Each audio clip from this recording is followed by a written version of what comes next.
to episode 3. Just again, going to preface this with I'm not a medical professional, I'm not a medical provider, I'm just a guy with an experience who's looking to share his story to help other people. So, jumping right into episode 3, this is where I began to experience my own journey with cognitive health and cognitive injuries. We left off, I'd gotten selected, made it through the Q course, got to a team in April of 2019, and then immediately was deployed in May or June of that same month in support of Operation Inherent Resolve. So just to rehash, up to this point, I had been largely successful in my Army career professionally. I'd faced a lot of challenges, overcome those, completed a lot of schools, so I was very confident in myself and comfortable in my capabilities and who I was as a person and a Green Beret. But it was during this deployment that all that was challenged. Before I got to the team, I was informed that the team was relatively unhappy about my being added shortly before the trip, which was understandable. There are the events of Tongo Tongo, which is when those two Green Berets and 2 support personnel were killed. One of the lessons learned from that event was, hey, we're not going to change the playbook or add personnel right before a trip, right? So my being added to the team right before a trip violated those lessons learned. And then understandably, adding a captain right before a deployment, somebody you don't really know, hasn't really earned the trust of the team, created some friction. And so that's what I was told. So I came in immediately trying to prove my worth to the organization, to the ODA, and to be value added, right? Say, hey, I understand this is not ideal, but let me show you guys that I'm not a liability. So the deployment itself wasn't really anything. It wasn't like what we expected. I think we thought we would be running and gunning a bit more than we were.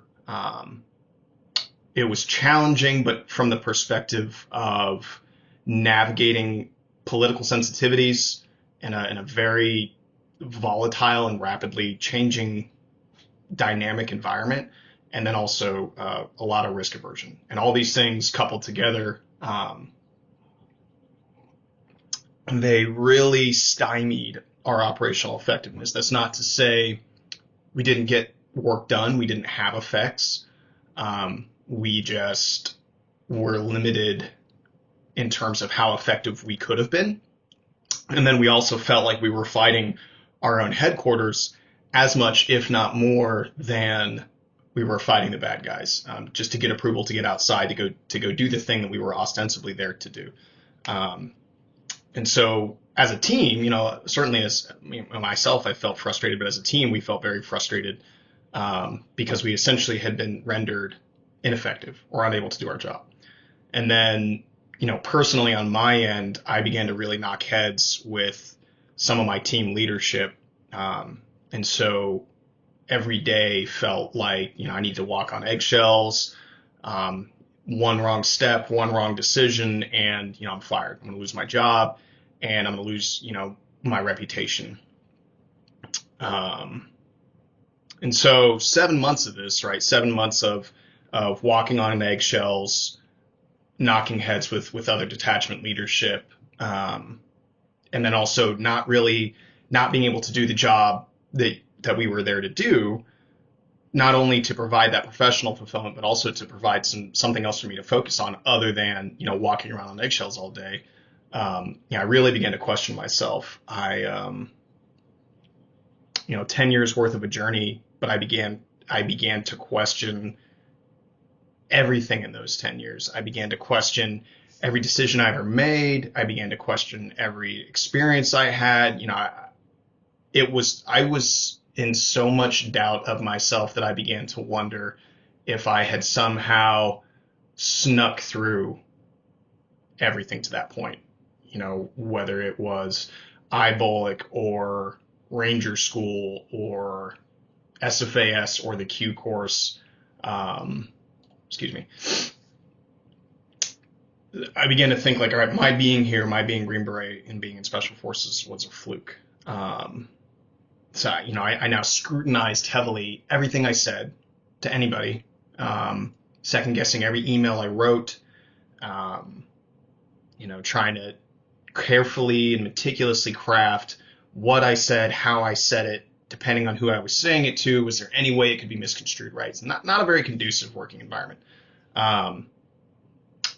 And the reason why this became a problem was, if you guys remember back to the beginning of episode 2, when I said, like, that sophomore year, that's when everything that I was doing became about becoming a Green Beret, and I had adopted being in the Army as my personality, right? It was no longer just something I did or what my job was. It was who I was as a person, right? I didn't see myself as just Nate Quinn, right? In fact, that's one of the things that drew me to Special Forces and to Ranger Regiment was you can't get to that level of a unit of operational effectiveness and not, I think, adopt some of that as your personality. And I think this actually is a thing that a lot of soldiers, right, struggle with. A lot of law enforcement,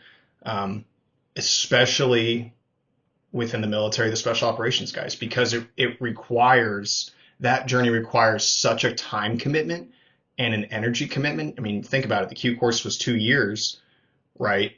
That alone, never mind the events and the effort and the journey that led up to me getting to go to selection and getting selected, cumulatively a 10-year journey, plus however much time you spend in that organization. So whether you're on an ODA or in Ranger Regiment or a SEAL or a PJ or whatever, you dedicate so much of your person in your being, and you sacrifice so much of who you are, making no mention of whatever other sacrifices come, whether it's with friends, family, spouses, kids, right? You sacrifice so much. And then when guys get out and they leave those organizations, I think they have a significant identity crisis, because so much of their lives and their effort was dedicated to being this thing, and now they're not this thing anymore. So what are they, right? And that was how they defined themselves. And I certainly ran into that problem, because I was not just in Special Forces. Like, I was a Green Beret. That was my personality, right?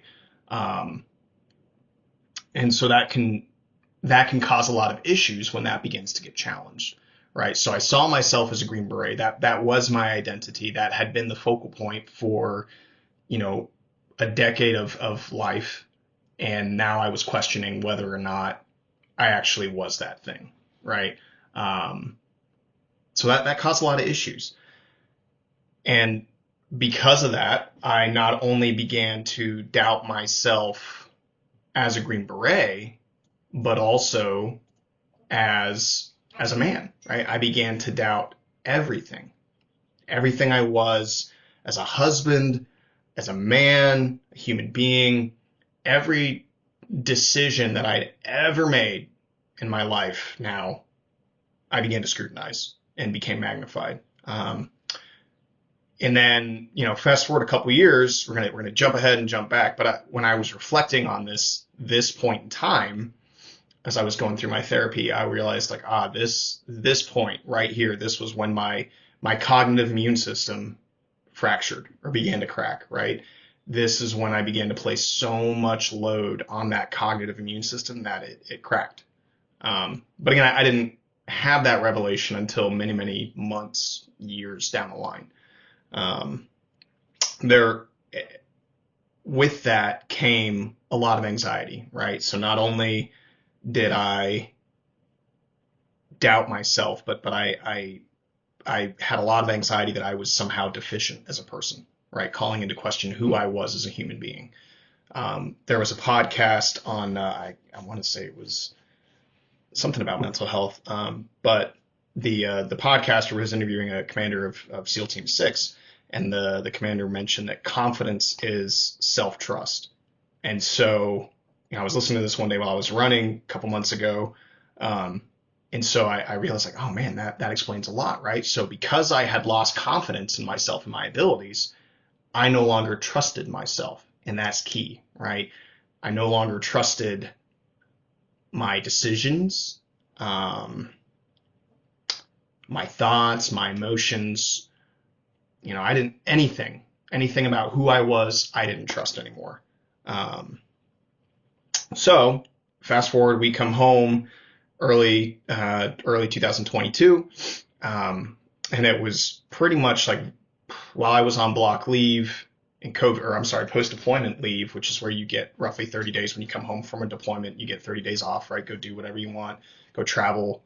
Um, and we had an extended one because COVID happened right around that time. So we had our 30 days, and then it was, all right, don't come back to work, stay at your house because we don't know what's going on with COVID. And so it ended up being roughly a 3 or 4 month period of leave, which is a lot of time, right? That's a lot of downtime to sit there with your thoughts, especially when you doubt yourself and you have lost a lot of confidence. Um, but within those 4 months coming off of that deployment, that's when I made the decision that, okay, I'm going to leave the Army. Like, I'm getting out. And there were a couple reasons for that. The first one was I was extremely dissatisfied with what I saw as hyper risk aversion. I had grown up in the Army reading, Horse Soldiers, Chosen Soldier, The Only Thing Worth Dying For, Roughneck 9-1. And so my understanding of what it was to be a Green Beret was at a complete opposite end of the spectrum with what my experience was. And even talking to the guys on my team who had done trips to Afghanistan, like, man, that was like crazy boring.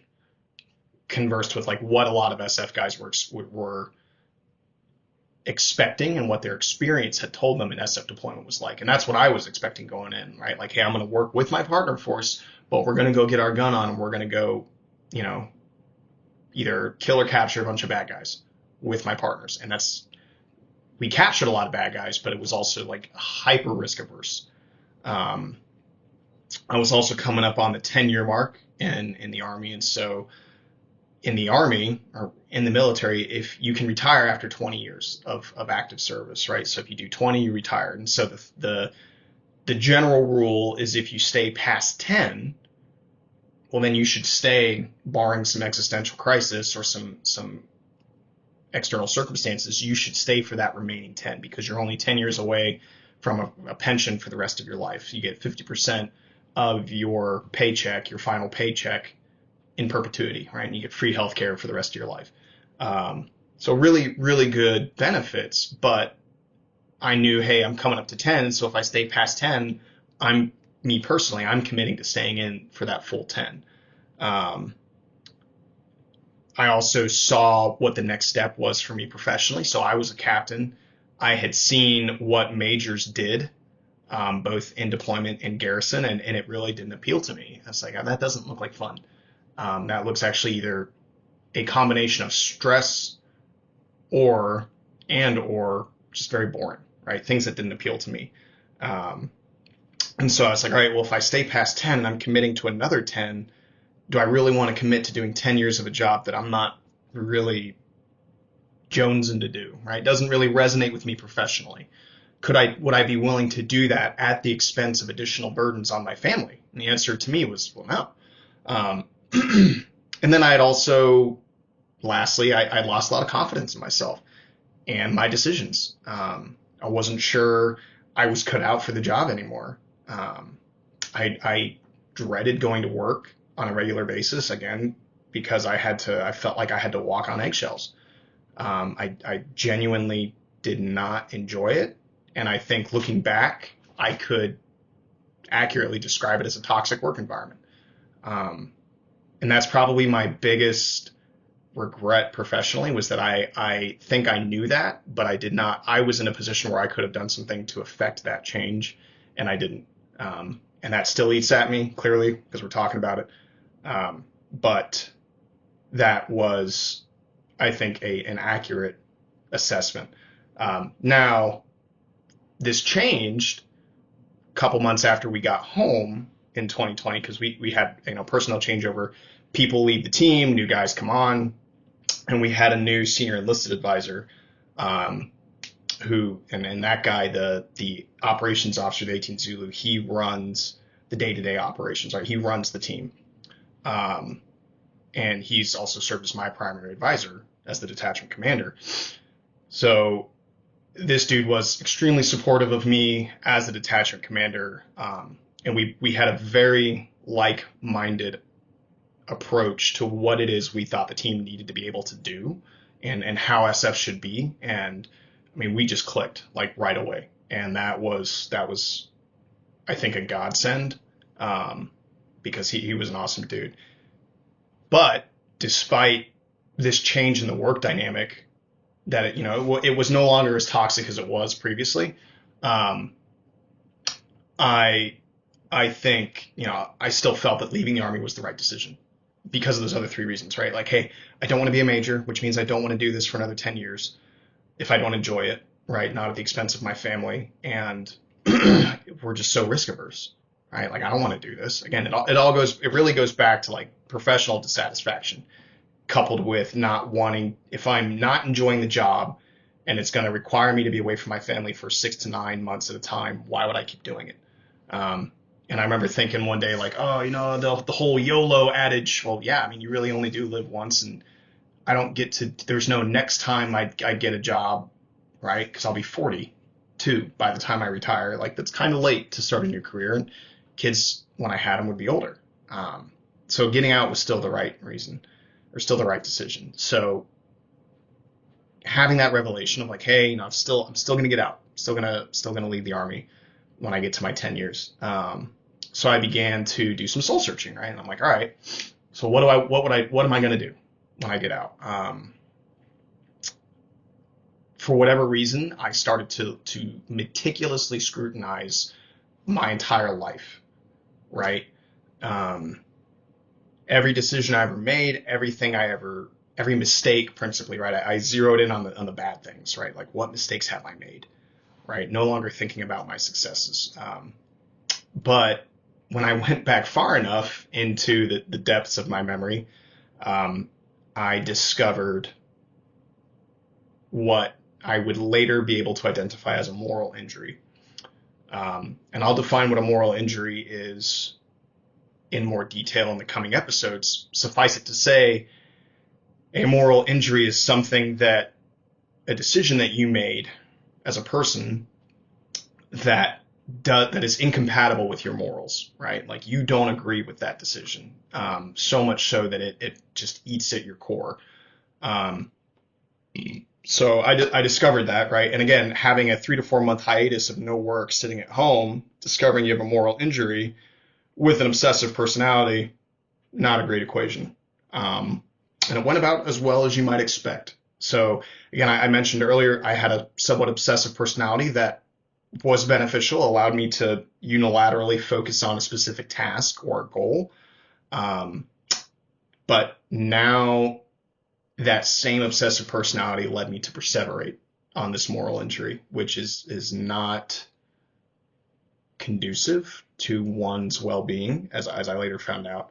I was already in a bad spot because my cognitive immune system was already cracked, right? I talked about earlier how self-confidence is self-trust. When I lost my self-confidence, I lost my self-trust. So now I experienced a moral injury on top of that, and I already don't trust myself. And now I remember, okay, oh God, I just had this moral injury. Like, oh no, am I a bad person? And so this led to me beginning to review every mistake I ever made, and oh my God, I did this wrong, I did this wrong, I did this wrong. All these things I did wrong. I'm just this terrible person. And it almost the moral injury kind of lent credit to the notion that I was a fraud professional. Like, aha, see, you're a piece of shit. I knew it. You did this thing when you were like a teenager, not even a teenager, like prepubescent. This shit happened, and you're a piece of shit. You're a fraud. This in turn led to what I would later discover. Didn't know it at the time, but what I would later discover were intrusive thoughts. And intrusive thoughts are thoughts that you don't want to have, right? They are antithetical to who you are. They are, one of the words I've heard phrased it was egotistonic, but they are like discomforting, right? And again, I will get more in depth into intrusive thoughts later on, just to understand like this. I started to experience these, but I didn't know what those were, right? I started experiencing them, and they obviously, like, for good reason, they disturbed me. And so then again, though, with that obsessive personality, I began to focus on those even more. Um, and the more I tried not to focus on them, the harder it became to not focus on them. Um, and again, I began to think I was this terrible human being. I was a terrible person, which, coupled with my professional dissatisfaction, that I think is what led me down into what I didn't know it at the time, but that's where I began to get into depression. And depression was just lack of emotion. Really, it's not necessarily just feeling sad. It's just not really feeling anything, right? And I think that the key thing to identify that is just not enjoying things that you enjoy or that you typically enjoy. Um, this is a good spot to break off. I'm gonna have to break this up into two different episodes, so we don't run over my self-identified 20-minute time limit. But yeah, if you like what you hear, subscribe, follow, like, comment with your own experiences if you want. But I will continue this in a part 2, so episode 3, part 2, next week, and it'll be a continuation from where we picked up. Till that time, I'll see you then.